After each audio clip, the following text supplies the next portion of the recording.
Installation done sa Inmax mini driving light, so fog light at dual contact horn.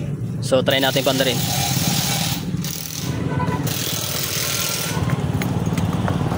Yan, panda rin muna natin. So bali dito mga ideyas, isa lang po ang ano niya. Pwede mo tanggalin ito, yung lens. Ito yung sa hilo niya. Yan.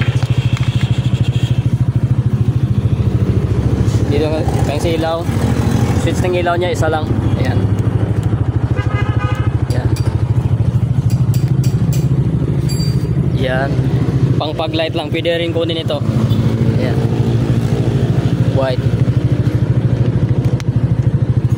Tapos patay natin stock horn. Ito yung stock horn, wala sang passing. Stock horn, tapos loud horn with passing light. Yan. Yan. Dual contact horn, stock, loud horn.